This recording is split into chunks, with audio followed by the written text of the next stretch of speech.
کسی زمانے میں سیارہ ڈائجسٹ کے اندر تقسیم ہند کی قبر کی کہانی چھپی تھی کہ قبر کھودتے کھودتے ساتھ والی قبر کھل گئی، تو لوگوں نے دیکھا کہ کفن بھی میلا نہیں ہوا۔ شوق اور جستجو کی چنگاریاں مزید روشن ہوئیں اور ایک اینٹ گری تھی تو دوسری اینٹ خود نکال دی، تو دیکھا کہ اندر تازہ گلاب کھلے ہوئے۔ خیر قبر کو بند کیا اور جستجو پیدا ہوئی کہ ہم دیکھیں یہ شخص تھا کون اور اس کی نیکی معلوم کریں تاکہ ہم بھی اس صالحیت کے ماحول میں اپنے آپ کو ڈھال کر کے یہ سعادت پا سکیں۔ تو خیر تلاش کرتے ہوئے اس کی بیوہ مل گئی جو بہت بوڑھی ہو چکی تھی، تو لوگ اس کے پاس گئے کہ تیرے شوہر کی قبر یوں کھل گئی اور ہم نے یہ منظر دیکھا، تو تم بتا سکتی ہو کہ وہ کون سا نیک عمل کرتا تھا؟ تو اس نے ذہن پہ زور دیا، کہا میرا شوہر ایک سادہ سا شخص تھا اور پڑھا لکھا بھی نہیں تھا، لیکن ہاں مجھے یاد آیا اس کا ایک عمل تھا، جب صبح کے وقت وہ مسجد میں جاتا نماز کے لیے تو لوگ قرآن کھول کے بیٹھ جاتے۔ ایک زمانہ تھا لوگ فجر کے بعد قرآن مجید کی تلاوت کیا کرتے تھے، اور گھروں میں بھی صبح کے وقت قرآن ضرور کھلتا تھا۔ اللہ وہ دور دوبارہ پلٹ کے لے آئے ہمارے لیے، اور نوجوانان امت قرآن کا چہرہ دیکھیں فیس بک کی بجائے۔ تو وہ ایک زمانہ تھا، تو جب سارے لوگ قرآن کھول کے بیٹھ جاتے تو اسے بڑی تکلیف ہوتی کہ کاش میں بھی قرآن پڑھا ہوتا، تو یہ بوجھل قدموں سے گھر پلٹتا اور طاق پہ رکھے ہوئے قرآن مجید کے نسخے کو اتارتا، کھولتا، چومتا، پڑھنا تو آتا نہیں تھا، تو ایک ایک سطر پہ انگلی پھیرتا اور کہتا مالک مجھے پتہ نہیں کیا لکھا ہے، جو لکھا ہے حق لکھا ہے۔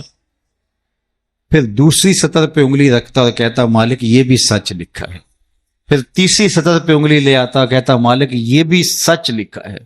تو اس طرح انگلی پھیرتا چلا جاتا اور یہ کہتا چلا جاتا مالک یہ بھی سچ ہے، یہ بھی سچ ہے، یہ بھی سچ ہے، یہ بھی سچ ہے۔ تو شاید اس کی قبر میں جو چراغاں ہوا ہے، اس کی قبر میں خوشبو پھیلی ہے، گلابوں کا موسم تم نے دیکھا ہے، تو قرآن سے محبت کی کے سبب ہوا ہے۔ یار جو قرآن مجید کو پڑھنا بھی نہ جانتا ہو، اس کی زیارت کر کے اس اذعان اور یقین کے ساتھ انگلی رکھ کے کہے کہ یہ اللہ کا سچا کلام ہے، تو اس کی قبر میں خوشبوئیں پھیل جاتی ہیں، اور جس نے ساری زندگی قرآن کی خدمت کی ہو اللہ اس کو کتنی رحمتوں سے نوازے گا اور کتنی کرم نوازیاں اللہ اس کا مقسوم کرے گا۔ ابھی حضرت کی عمر کے حوالے سے بات ہو رہی تھی تو مجھے امام ابو نعیم الاصفہانی سے ایک روایت جو انہوں نے حلیہ میں بیان کی کہ جو شخص 70 سال کی عمر میں انتقال کرتا ہے اللہ اس کے بڑھاپے کا حیا کرتے بغیر حساب کے جنت عطا کرتا ہے، اور جو 80 سال کی عمر میں انتقال کرتا ہے اللہ اسے حق شفاعت بھی عطا کرتا ہے، اپنے خاندان کے کتنے لوگوں کی سفارش کر کے انہیں جنت میں لے جائے گا۔ اس لیے ہمارے دین میں بوڑھوں کی عمر کی کثرت کی وجہ سے تکریم کرنے کی تلقین کی گئی ہے، اور ہمارے صوفیہ فرماتے ہیں کہ بڑے کی تعظیم اس لیے کرو کہ اس کی نیکیاں زیادہ ہیں، اور چھوٹے کو اس نظر سے دیکھو کہ اس کے گناہ کم ہیں۔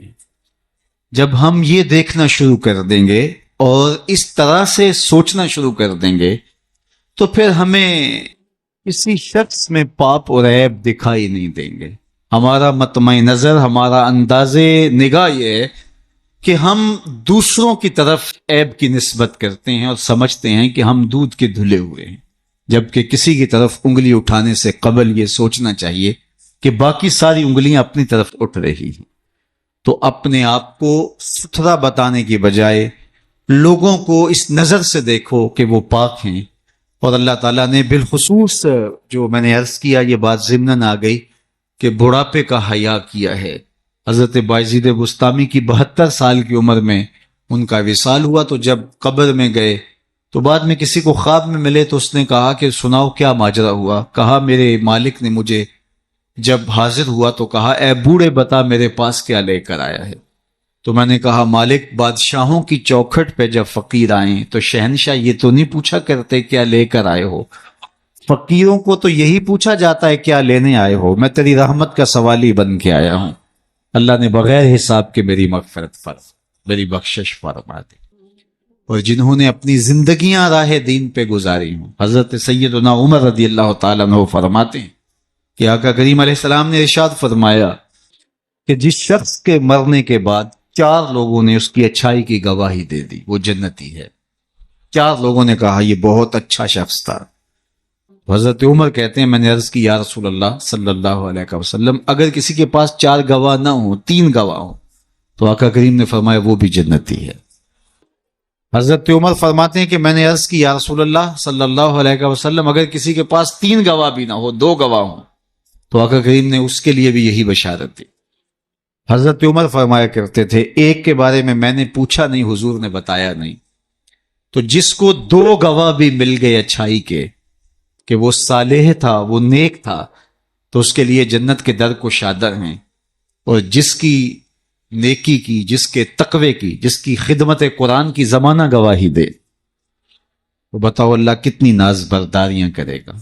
جانا تو سب نہیں ہے, یہاں کسی نے بیٹھ نہیں رہنا, 100 سال بھی جئیں گے تو یہاں سے رخصت ہونا پڑے گا. کج کلاہوں نے بھی شہنشاہوں نے بھی یہاں سے رخصت ہونا ہے. جن کا طوطی بولتا ہے, جن کے نقارے بجتے ہیں وہ بھی یہاں نہیں بیٹھ رہیں گے. موت ہے ہنگامہ آرا کلزم خاموش میں, ڈوب جاتے ہیں سفینے موج کی آغوش میں. یہاں بڑے بڑے پہلوان, بڑے بڑے کج کلا اور شہنشاہ باقی نہ رہے. کسی نے دیکھا مقدونیہ میں ایک بوڑھی عورت ایک قبر پہ بیٹھی ہے تو کہا کہ یہاں کیا کر رہی ہو؟ کہا یہاں میرا بیٹا سکندر دفن ہے. اس نے کہا کہ بڑھیا یہاں کئی سکندر آئے اور چلے گئے. تو یہ دنیا یہاں کسی نے نہیں بیٹھ رہنا, سب نے چلے جانا ہے, لیکن جانے کے انداز بھی نرالے ہوتے ہیں. ایک وہ ہوتے ہیں کہ جب جاتے ہیں تو لوگ کہتے ہیں خاص کم جہاں پاک جان چھوٹی, اور بہت بات لوگ کریں گے اور مروتاً کچھ کہیں گے بھی تو بعض کہتے ہیں جی ساڑھے نال تے چنگائی سی. مطلب کیا ہے کہ وہ اچھا آدمی نہیں تھا, سر میرے ساتھ اس نے زیادتی نہیں کی, ہمارے ساتھ تو اچھا ہی تھا. تو وہ کیسا شخص ہے کہ جس کے بارے میں اچھائی کے لفظ بولنے کے لیے بھی لفظوں کو تراشنا پڑے کہ لوگ کہیں کہ یہ غلط بیانی کر رہا ہے, اور وہ کتنا خوش نصیب ہے کہ جس کی تعریف کرتے ہوئے بے جھجک لفظ بولنے سے جو ہے وہ انسان شرمندگی محسوس نہ کرے کہ اس کی زندگی اس طہارت میں, اس پاکیزگی میں, اس عفت میں بسر ہوئی کہ اس نے ساری زندگی راہ خدا میں زندگی گزار دی. تو جاتے سبھی ہیں لیکن کسی کا جانا سرخروئی کا جانا ہوتا ہے. موت کسی کے لیے بھیانک خواب ہوتا ہے اور کسی کے لیے یہ خوشگوار اور خوبصورت انداز ہوتا ہے, وصل حبیب کا ذریعہ ہوتا ہے. حضرت بلال حبشی رضی اللہ تعالی عنہ کا جب وقت آخر آتا ہے تو آپ کی زوجہ آپ کے سرہانے بیٹھی تھی, جو ہی سانس ٹوٹنے لگی تو اس نے کہا واہ حسرتا ہو, ہائے افسوس میرا شوہر مجھ سے جدا ہو رہا ہے. تو حضرت بلال حبشی نے پلٹ کے دیکھا اور اپنی زوجہ سے کہا یہ تم کیا بول رہی ہو؟ کہا ہاں آپ مجھ سے جدا ہو رہے ہیں. فرمایا یہ حسرت بڑے لمحے نہیں ہے, یہ دکھ کی کہانی نہیں ہے, بلکہ میں تو اپنے آقا محمد عربی سے ملنے جا رہا ہوں. تو یہ وصل محبوب کا ذریعہ ہے. حضرت یعقوب علیہ السلام, حضرت ابراہیم علیہ السلام کے پاس جب ملک الموت آئے اللہ کی طرف سے پیغام لے کر کے, تو انہوں نے کہا کہ میں قبضے روح کے لیے آیا ہوں.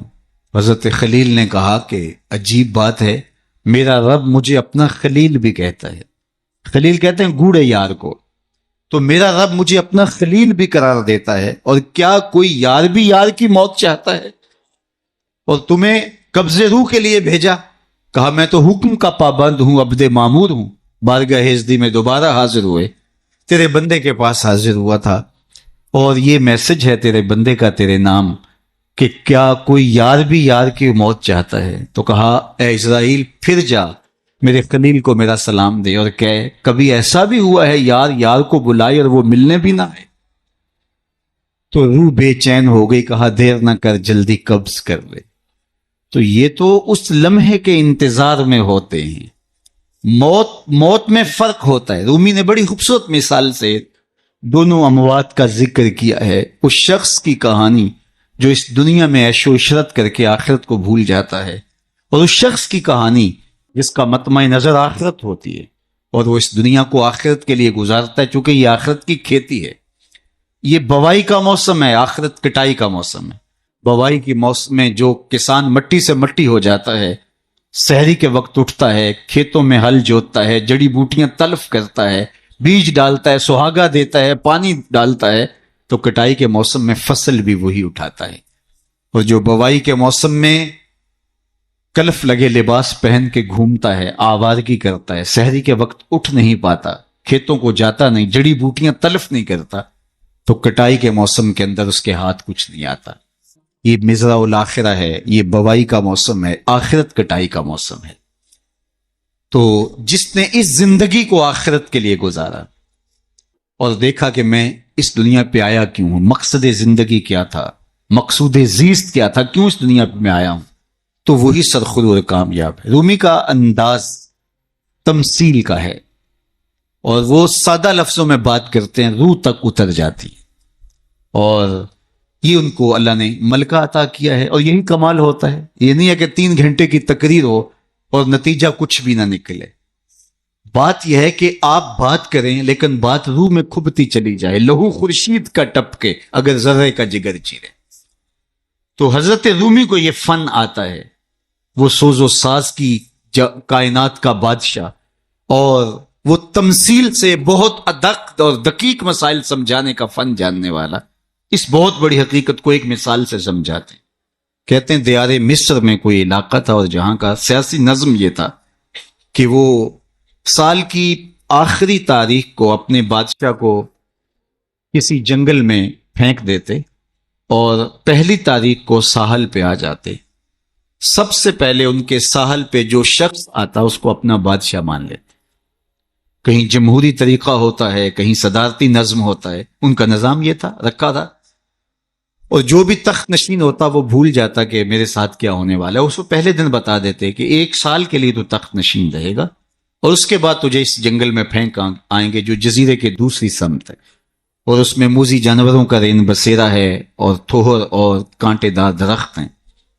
لیکن وہ بھول جاتا وہ تخت کی لذتیں اور اس کا سرور اور اس کا نشہ ہی ایسا ہوتا، اسے یاد ہی نہ رہتا کہ سال کے بعد میرے ساتھ کیا ہونے والا ہے۔ اور جو ہی سال کی آخری تاریخ ہوتی، زنجیروں میں جکڑ کے ادھر پھینکتے، پھر روتا ہے مجھے تم کہاں لے جا رہے ہو۔ ایک مرتبہ وہ اپنا پرانا بادشاہ پھینک کر کے نیا بادشاہ لینے ساحل پہ آئے، تو جو شخص سب سے پہلے ساحل پہ اترا وہ تاجر شخص تھا۔ اس کے گلے میں پھولوں کے ہار ڈالے، گارڈ آف آنر پیش کیا۔ اس نے کہا یہ کیا ہے میرے لیے؟ کہا کہ یہ ہمارا دستور ہے، ہم سال کی پہلی تاریخ کو یہاں سے حکمران لیتے ہیں اور آخری تاریخ کو دوسری جانب پھینک آتے۔ اس نے کہا اتنا بھیانک انجام ہے تو میں تمہارا بادشاہ بننے کے لیے تیار نہیں۔ اس نے کہا تو چاہے نہ چاہے باندھ کے بھی تخت پہ بٹھانا پڑا، یہ ہمارا ضابطہ ہے۔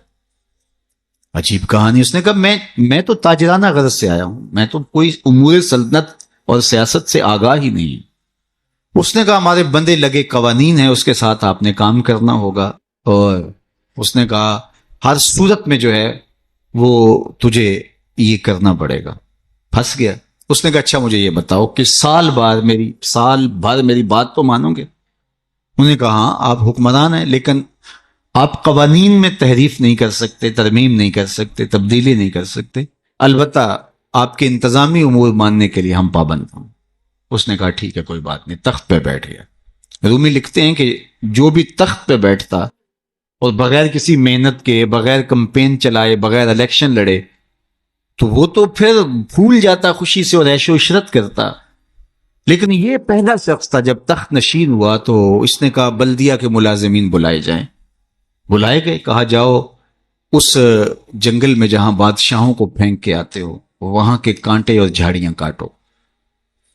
اور پولیس کے کمانڈوز بلائے، کہا جاؤ وہاں جا کے جو موذی جانور ہیں ان کو قتل کر دو۔ معمار بلائے، کہا جا کے وہاں خوبصورت محل بناؤ۔ مالی بلائے وہاں جا کے باغ لگاؤ، پھل لگاؤ، پھولدار سایہ دار ثمردار درخت لگاؤ۔ حکومتی مشینری، پوری حکومتی مشینری اس باغ کے کانٹے دار درخت کٹوانے، وہاں کے موذی جانور قتل کروانے، اور وہاں کنویں کھدوانے، محل بنوانے اور پھلدار پھولدار سایہ دار درخت لگانے میں صرف کر دی۔ جب سال کی آخری تاریخ ہوئی تو وہ جنگل جہاں بادشاہوں کو پھینکا کرتے تھے وہ جنگل نہیں رہا تھا، وہ ایک باغ بن چکا تھا۔ اور یہ زنجیریں لے کر آئے تو اس نے کہا مجھے زنجیریں نہ پہناؤ، میں خود چل کے جانے کے لیے تھے۔ اس لیے اس تخت پر بیٹھ کر کے وہ اپنے لشکر بھیج کے وہاں کے کانٹے، وہاں کے تھوہر، وہاں کے موذی جانور، وہاں کے خطرناک جانور جن کا وہاں رین بسیرا تھا ان کو کاٹتا رہا، قتل کرواتا رہا۔ تو اس نے کہا کہ میں خود چل کے جانے کے لیے تیار ہوں۔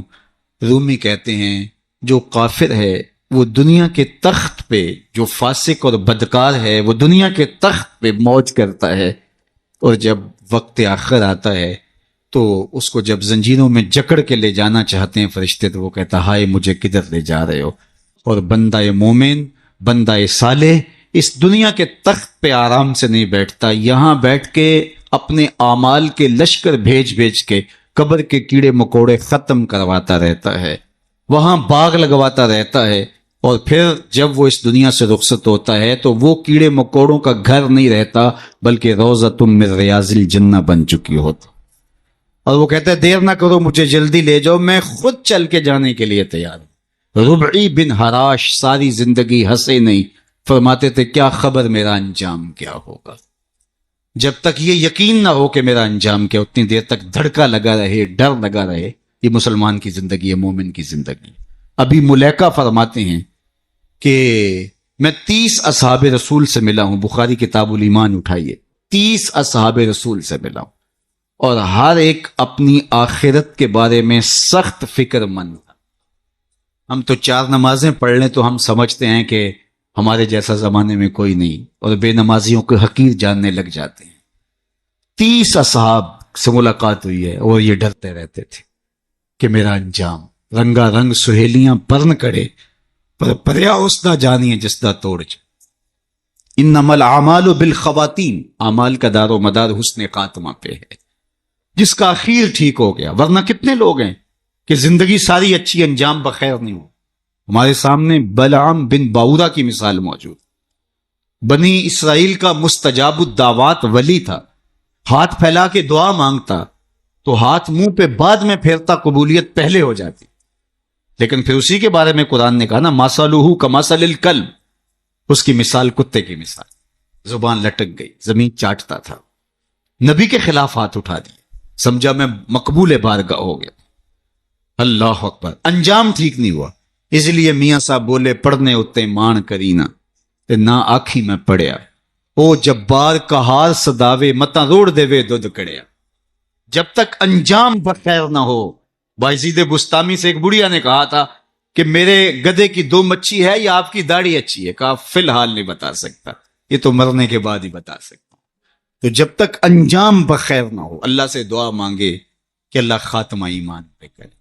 ساری زندگی دین کی راہوں کے مسافر رہیں، اور جب سانس ٹوٹ رہی ہو محمد عربی کا کلمہ زبان پہ جائے، آخری قول کلمہ طیبہ کا ہو ہمارے لبوں کے اوپر۔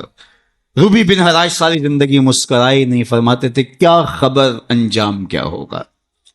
اللہ اکبر۔ خیر وقت آخر تو آنا ہی تھا، تو جب آخری وقت آیا تو ان کے بھائی ربی بن حراش نے کہا جاؤ، غسال کو بلا کے کہا میرے بھائی کو غسل دو۔ تو وہ غسل دینے داخل ہوا تو فوراً باہر آ گیا۔ اتنی جلدی؟ کہا یار تیرا بھائی بڑا عجیب ہے۔ کہا ہوا کیا؟ کہا نحنو نغتسلہ وہو یتبسم، ہم اسے غسل دیتے ہیں اور یہ آگے سے مسکرا رہا۔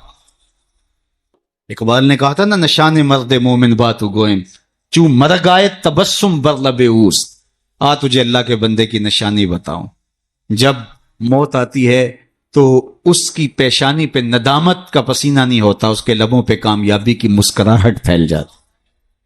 یا تیرا بھائی بڑا عجیب ہے، نحنو نغتسلہ وہو یتبسم، ہم اسے غسل دیتے ہیں وہ آگے سے مسکراتا ہے۔ کہا میرے بھائی نے قسم کی تھی جب تک اچھا انجام نہیں دیکھوں گا نہیں مسکراؤں گا۔ پورے شہر میں شور مچ گیا، ایک بندہ مرنے کے بعد مسکرایا ہے۔ بعض لوگ تو بہت خوش ہوئے بعض نے کہا یہ گھڑی ہوئی کہانیاں ہیں، یہ مریدین کا اعتقاد ہے، ان کا حسن اعتقاد ہے، کیسے ہو سکتا ہے مرنے کے بعد مسکرائے؟ ایک بہت بڑا ہجوم جمع ہو گیا حضرت کی زیارت کے لیے. بعض لوگ تیکھے سوال لیے، بعض محض تماشائی، بعض سیدھا سیدھا انکار کر رہے ہیں. پورا بصرہ امڈ آیا. اتنے میں انہیں غسل دے کے چارپائی پہ ڈال کے کفن بھی ڈال دیا گیا تھا. جب لوگ گھر میں داخل ہوئے تو قبل اس سے کہ وہ سوال کرتے، امام ابو نعیم نے حلیہ میں لکھا، قاضی ایاز مالکی اندلسی نے الشفا کے اندر لکھا، اور اس کو امام سہیلی نے روز الانف میں لکھا، اور بھی بہت سارے لوگوں نے لکھا. جب لوگ داخل ہوئے اور تیکھے تیکھے سوال تھے کہ یہ پوچھیں گے، یہ بات کریں گے، کیسے مسکرائے، سچ ہے، غلط ہے، جھوٹ ہے، اور یہ چارپائی پہ ڈالے جا چکے تھے، کفن اڑا دیا گیا تھا. جب لوگ داخل ہوئے تو انہوں نے کفن ہٹایا، ہاتھ باہر نکالا اور لوگوں سے مخاطبت کرتے ہوئے کہا السلام علیکم. لوگ حیرت میں ڈوب گئے. وعلیکم السلام اتتکلم بعد الموت، عجیب بات ہے، مرنے کے بعد باتیں کر رہے ہو؟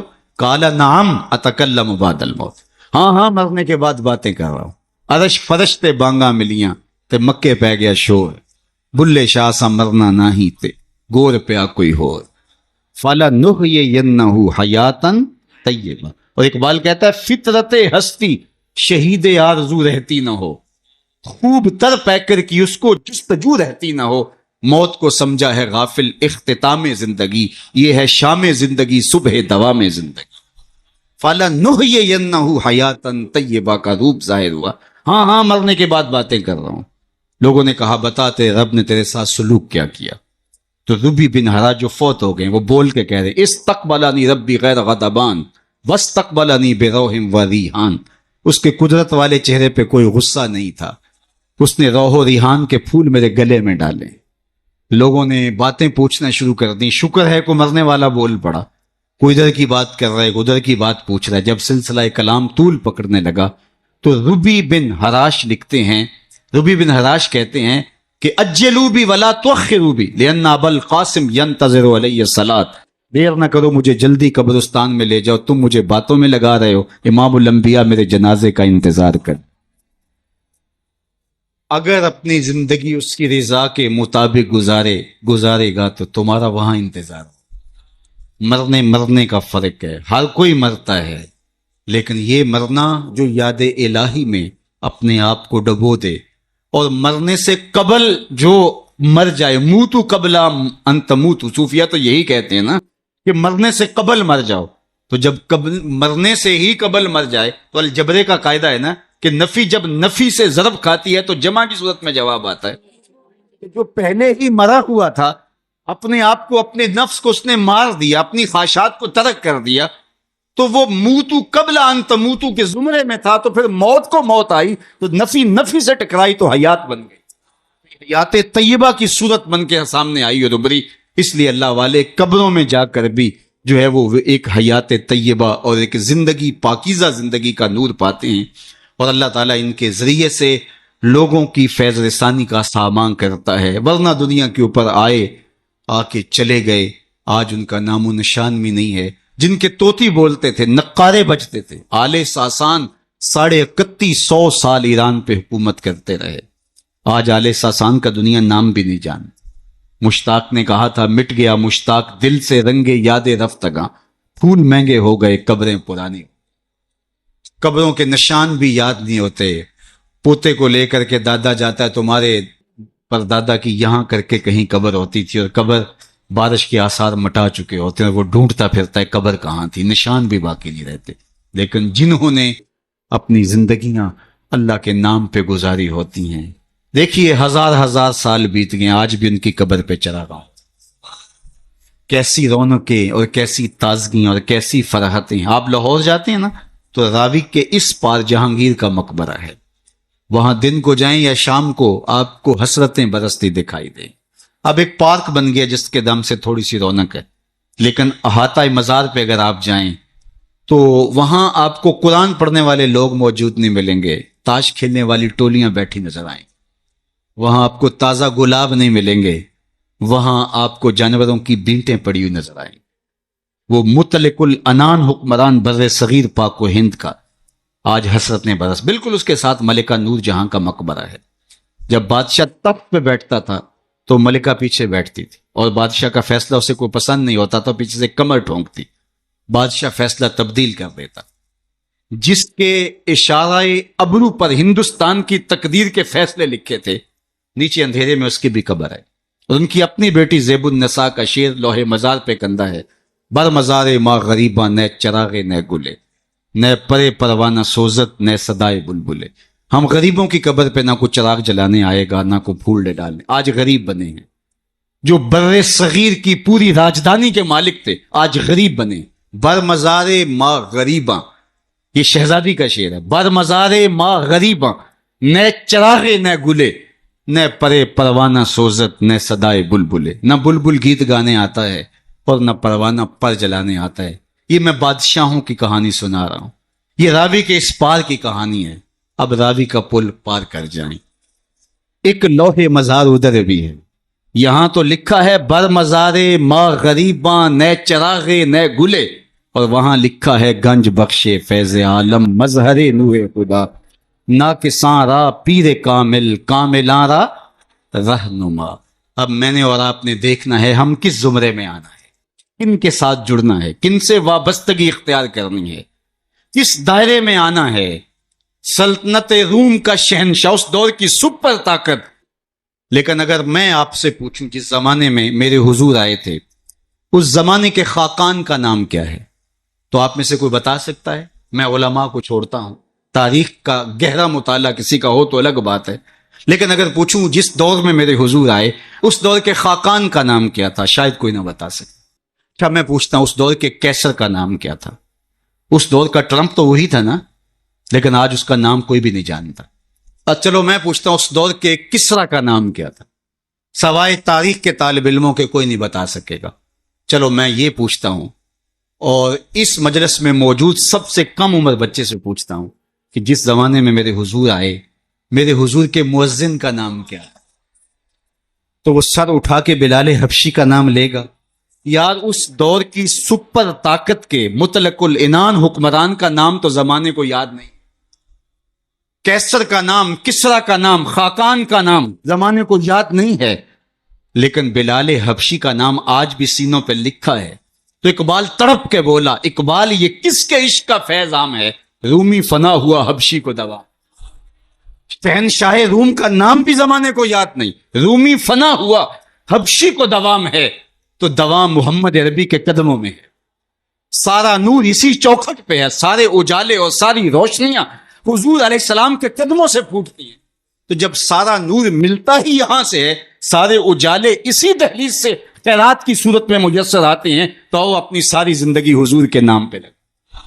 اقبال کے سارے کلام کا رس نچوڑیں تو جو خلاصہ نکلتا ہے وہ یہ ہے: بمصطفیٰ برساں خیش را کے دی ہماؤست، اگر بہو نہ رسیدی تمام بولا بیز.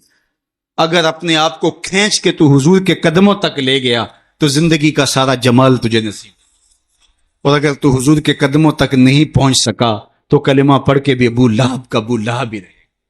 آئیے میں اور آپ اپنے آپ کو کھینچ کے حضور کی چوکھٹ پہ لے آئیں، حضور کی دہلیز پہ لے آئیں.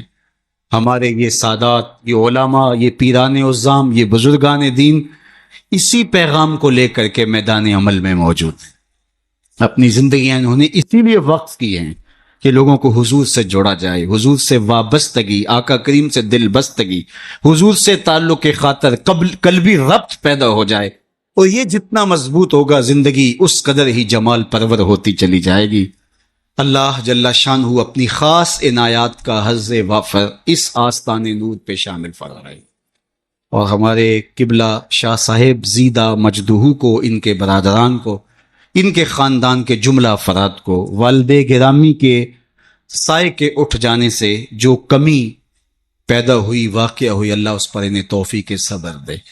ویسے تو والدین کی روحانیت ہمیشہ اولاد کے سر پہ رہتی ہے، اور ان کی برکتیں ہمیشہ اولاد کو نصیب ہوتی ہیں، اور اولاد اگر صالح ہو تو ماں باپ کو ان کی برکتیں جو ہے وہ نصیب ہوتی ہیں. جو 3 چیزیں چھوڑ کر جاتا ہے کوئی شخص، جو خاص طور پہ ایک حدیث میں آئی، اس میں وَوَلَدٌ صَالِحٌ يَدْعُو لَهُ، وہ اولاد ہے جو ماں باپ کے لیے دعائیں کرتی ہے. تو مجھے بتاؤ وہ والد کتنا خوش نصیب ہے جو اس مسجد کے قرب میں لیٹا ہوا ہے، کہ جن کی اولاد اور ان کے ماننے والے ان کے لیے دعاؤں کے سلسلے کو کبھی رکنے نہیں دیتے، اور کس قدر ان کے لیے محبتوں کی خوشبو اور پیار کی مہک ہے جو پھیلتی رہے گی، اور ان کی قبر میں ان کے اپنے جو ہے وہ لے جائے ہوئے اعمال اور قرآن کی محبت اور حضور سے نسبی نسبت وہ ان کے لیے کافی ہے۔ لیکن یہ اولاد کی طرف سے تحفہ روزانہ پھولوں کی شکل میں، گجروں کی صورت میں اور دعاؤں کی شکل میں جو ان کو پہنچتا رہے گا، وہ کتنے آسودہ ہوں گے، کتنے خوش ہوں گے، اور برزخ کے جہان کے اندر جو ہے وہ اپنے دوسرے لوگوں کو کس طرح فخر سے کہہ رہے ہوں گے کہ یہ آج تحفہ میری اولاد نے مجھے بھیجا، یہ صبح کو بھی بھیجا تھا، دوپہر کو بھی بھیجا ہے، شام کو بھی بھیجیں گے، اور وہ وہاں بانٹتے رہیں گے اور نور و نکھت پھیلاتے رہیں گے۔ اس طرح اپنی اولادوں کو نیکی کی اور صالحیت کی راہوں پہ لگاؤ کہ مرنے کے بعد تمہاری قبر میں بھی چراغ، ورنہ ایسا نہ ہو کہ تمہاری اولاد تمہارا جنازہ بھی نہ پڑھ سکے۔ میں کتنے لوگوں کو جانتا ہوں جن کی اولاد نے اپنے ماں باپ کا جنازہ نہیں پڑھا۔ آپ کہیں گے یہ بہت بد قسمتی ہے، ہم نے تو نہیں سنا۔ ایسے لوگوں کو آپ بھی جانتے ہیں، یہ وہ لوگ ہیں جنہیں جنازہ آتا نہیں ہے، اور ساری زندگی لوگوں کے جنازوں میں رسماً کھڑے ہوتے ہیں، پھر ایک دن وہ رسم اپنے باپ اور اپنی ماں، اپنے بھائی، اپنی بیوی، اپنے بچوں کے لیے بھی ادا کرنا پڑتا ہے۔ اور مجھے بتاؤ وہ شخص کتنا بدبخت ہوگا کہ جو اپنے باپ یا اپنی ماں کے جنازے پہ کھڑا ہو جنازہ نہیں پڑھ پاتا، رسماً کھڑا ہے دکھلاوے کے لیے، اور وہ کتنا خوش نصیب باپ ہے جس کا جنازہ اس کا